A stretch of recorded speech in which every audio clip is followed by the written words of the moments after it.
Welcome to Salsido Paranormal. I'm your host, James Salsido, and tonight I'm sharing experiences, true paranormal stories from the web. As always, you can find all episodes of the show, along with links to social media, ways to listen, and ways to support the show at the website, and that is salsidoparanormal.com. That's SALSIDO paranormal.com. There are many ways to support the show. Support is never expected but always appreciated, as there are expenses in making the show. You can always share the show with others and rate and review it on your favorite podcast platform. You can sign up for the Patreon feed and get all the extra content there for as little as $1 a month. You can also check out the merchandise store and get all kinds of shirts and some other items there with designs made by friends of the show. Please follow friends of the show. That would be Jen, the Arcane Observer, who has her own channel and is the co-host of this show on Saturdays when she's able to make it. Ricky of the Anything Is Possible podcast, who has a show on Sundays that I join him for on all things paranormal. And Michael Strange, host of Trouble Minds Radio, which I call into quite often, and the Trouble Minds Radio Network, KUAP Digital Broadcasting, where you can hear all kinds of amazing shows, as well as my own, online 24/7 for free. And I think that takes care of everything, so let me get to the document here. Thank you all for listening, whether you're here for the live streams on Discord, or you listen to the podcast feed, or the YouTube feed. By the way, if it's possible, for you all that listen, I would, as far as I've heard, the podcast feed numbers, excuse me, are more important than the YouTube numbers. So if you are able to listen through the website that I mentioned at the start of the show, or Podbean, any of those kind of podcatchers, wherever you can find it, if you can, and if not, I understand, but that would help greatly and get the numbers up for the show. So, let me see here. So, this first one is a bit of a long one. So I'm curious what this one is about because I'd forgotten. Let's see here.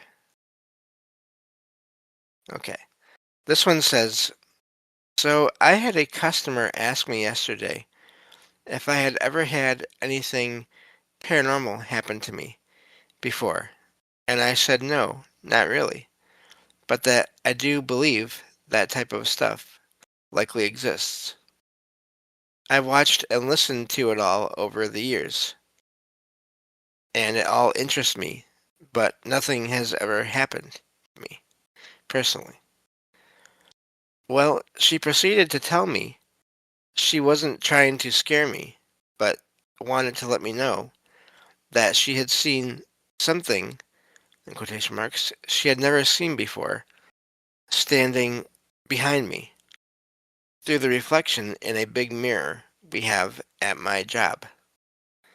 She said it was just for a second, but that it was a tall, black hooded figure with a very pale white face and a big evil grin, and that it was standing behind me as I was standing at a computer working.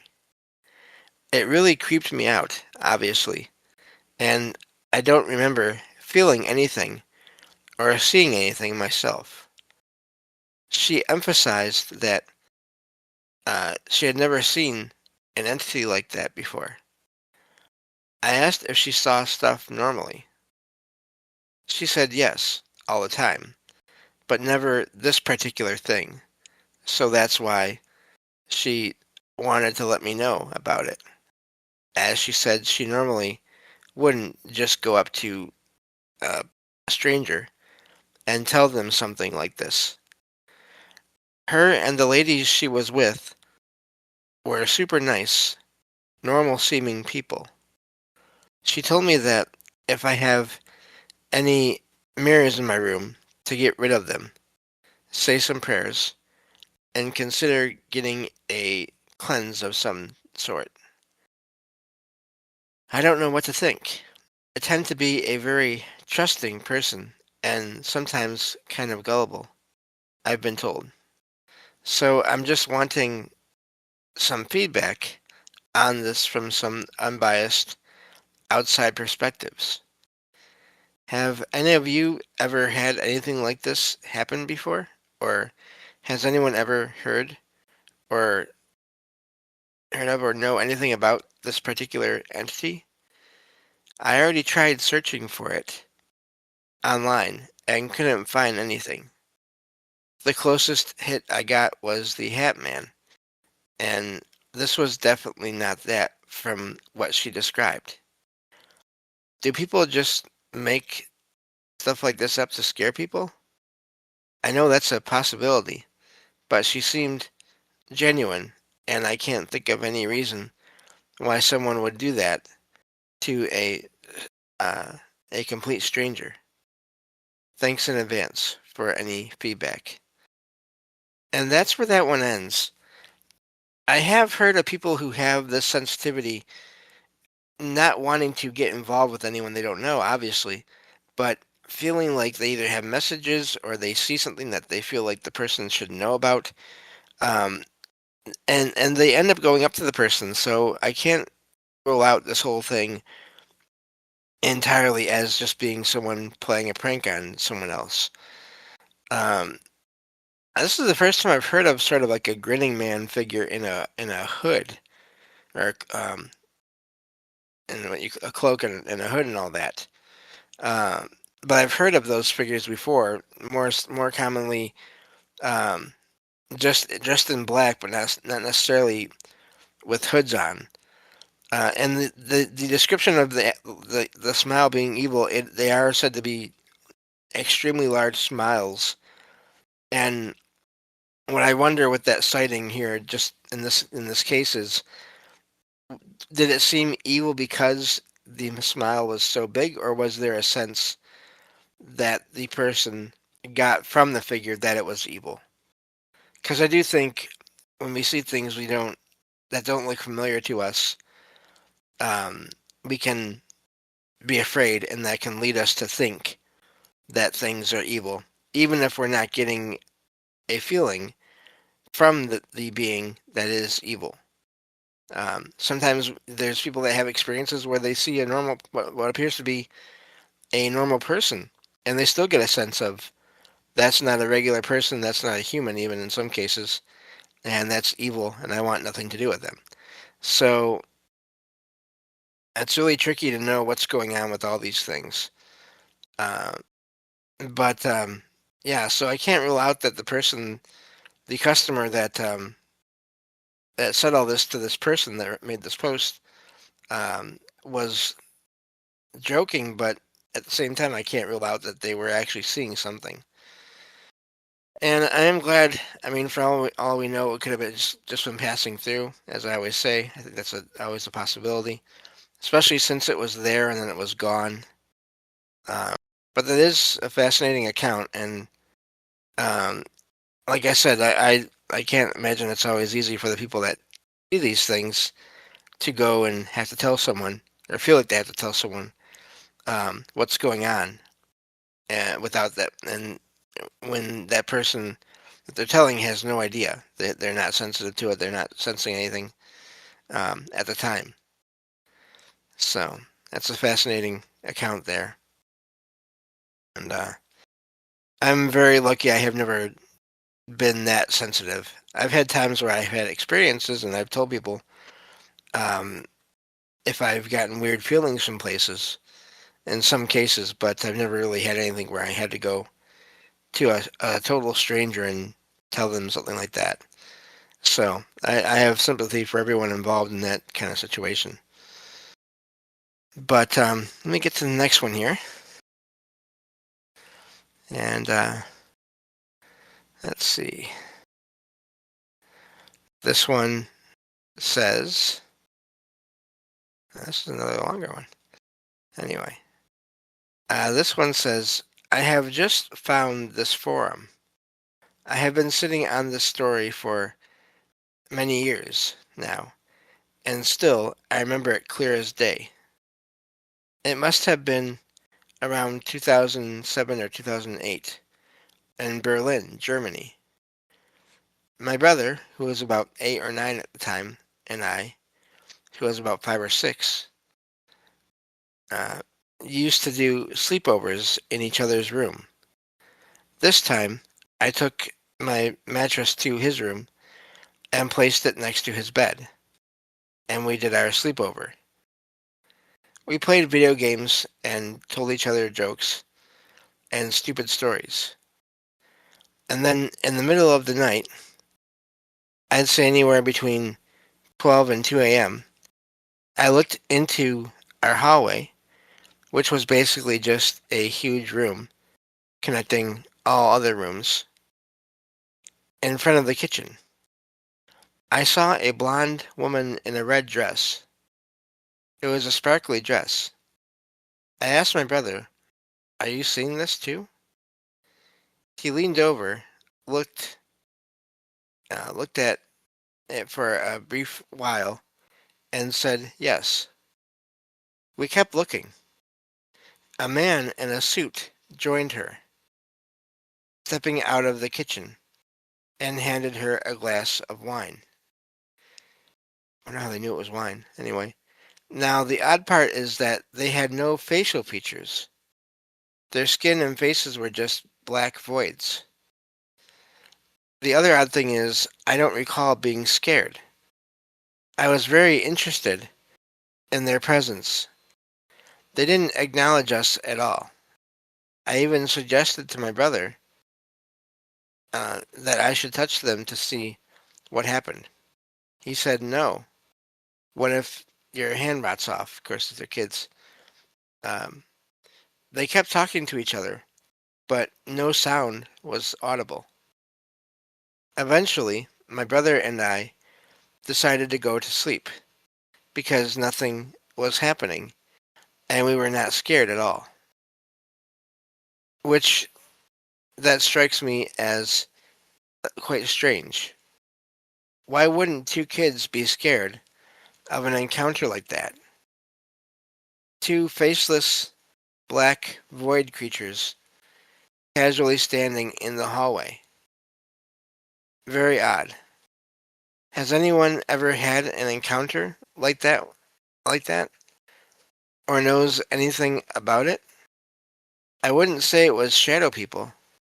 The encounter was too coherent and calm for that. And that's where that one ends. I wonder if it was some kind of time anomaly from people that either used to live there or will live there. And again, we don't know how that works, how things appear in those kinds of situations. And the brothers were just seeing that. Or if it was a residual image somehow of these two people um, in the house for whatever reason. Again, if they lived there in the past. All these possibilities. I do find it fascinating too, like they were saying that they weren't afraid. Um, so I don't know if that means that these people were not sentient in a way, if they were, again, more just residual energy or echo of previous events, or if, um, yeah, if it was a time anomaly and they just didn't. I don't know that whenever these things happen, everyone involved, everyone in the same place sees everyone else. I think sometimes they do. Other times they don't seem to at all. Only half of only the people from one side of it see or hear the people from the other side of it. So yeah, a lot of possibilities there. I'm not sure what that was, but um, that's a neat account right there. And I'm glad that it didn't frighten them and they were able to just go to sleep. Excuse me. So moving on to the next one here. This one says, "I think I have a spirit of a cat visiting me. I've never had a cat until this past year. She is alive and well. Lately at night, I felt a sensation as if My cat had jumped on the bed and was walking towards me. But when I looked, she wasn't there. It feels like the weight of a cat and like the paws moving. I've had that before. The people who lived in my apartment before me had a cat, but I don't know if it died. I've lived here 10 years. I'm not sure why now I am getting visits. I thought maybe if it was that spirit, it felt comfortable coming out now because now it knows, it sees that I have a cat. What does this mean? And that's where that one ends. It's a short one, but yeah, I'm not sure what that means, why it's there now. It could be a sort of a comfort thing, possibly. If um, if you think about that, some animals are uh, they're very cautious, especially cats can be very cautious about people to start with. Um, and so it could be that it was just that time. It could be that it was away and then came back for whatever reason. It's hard to say, but I know that sensation of a cat walking on the uh, the bed. So yeah, Matt Sall in the chat says feeling ghost cats on the bed seems to be a popular topic. I have also had the experience. Yeah, so it is. And again, my experience wasn't negative in any way. It was just like there was another cat here, and so yeah, it's really fascinating. Okay, there we go. Sweet says me too. Then Matt Sall says my wife also. So yeah, there's and I wonder. I mean, when cats do pass away, but their spirit is still left, do they still look for comfort? Do they still look for? They still want to be with people, even if it's not people they know. And again, going back to the story here, did it take so long for it to show itself in a way? Um, because it was sort of getting used to the person that lived there. And also maybe it was the factor of having another cat. So, um, looking at the chat here. Okay, and Sweet says, and on top of a bookshelf in an apartment I lived in years ago. Wow, yeah. Yeah, I had one, the ghost cat that stops by here once in a while would walk around in back of my TV. And I I would look behind it, and of course the footsteps would stop before I ever got there, and there'd be nothing there. So yeah, it is fascinating. Uh, let's see here, looking at the chat. Matt Sala says I can feel the presence of the specific cat that has passed away too. Yeah. So hello, Mike. Uh, we're just talking about ghost cats, usual stuff on the show, it seems. But yeah, so that's a fascinating one with that. I could really, I mean, I could, let me see here how long the next several posts are here. I can just go for it. Well, you know what? No, because I'll be doing all this on Saturday shows at some point. But I'll just say for now, and I'll go over it, and when I do those more of those shows with Jen, where I talk about my experiences. But I've had several experiences with the ghost cat, so that'll be fun to cover all those again. Let's get one more in here before we stop for this episode. This one says, "This is a weird one, which to this day I can't explain. Before I start, I'm not religious in the slightest. Back in the 90s, I was laboring for the family business clearing out this old big house. The top two floors hadn't been used in decades. I threw a load of rubbish in a bin bag, including two small crucifixes, and threw them in the skip, which I guess must be the, I don't know, dumpster or garbage, larger garbage area. Lots of rubbish went on top. The next day, I found them, the crosses, on the back doorstep. I threw them back into the garbage, thinking I must have dropped them. The next day, they were there again. That's weird, I thought, and pocketed them. I lost one, but the rusted old Jesus, who was minus the cross, I kept for years. Much later, I worked in Europe when one day a friend found the Jesus by my bed, the figurine or whatever. I had no recollection of taking it there at all. After that, I never saw it again. Years later, a reverend in Spain told me that it's a common occurrence. Has anyone else heard of this before? As I said, I'm not religious, but since then, I've felt somehow protected. And that's where that one ends. It's fascinating that this happens. I've heard of this with similar uh, items, items that are medals, medallions, and things like that, vanishing and appearing, and all those things. Hello, Ricky. I see you in the chat there. Um, but I've heard of this with other items, and it's fascinating to me, though. Usually, when I hear about it, it's from people that sort of they do have certain belief systems, which is always fine. I have nothing against anyone's system as long as they don't hurt anyone else. Um, but this is the first time I've heard of this happening with someone who is not interested or doesn't have that belief system, having objects related to that belief system seeming to follow them and then possibly go away. I wonder if there was some. It almost seems like possibly some consciousness, some entity, um, sort of having them show up at times, and then maybe at some point the person here that wrote this post didn't need to see them anymore. Um, is all I can think of there.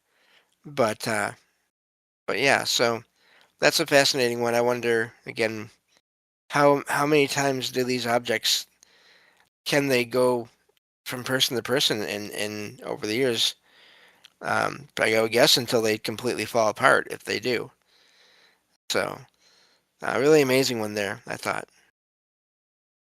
And that's probably yeah, that's all the time we have for this episode.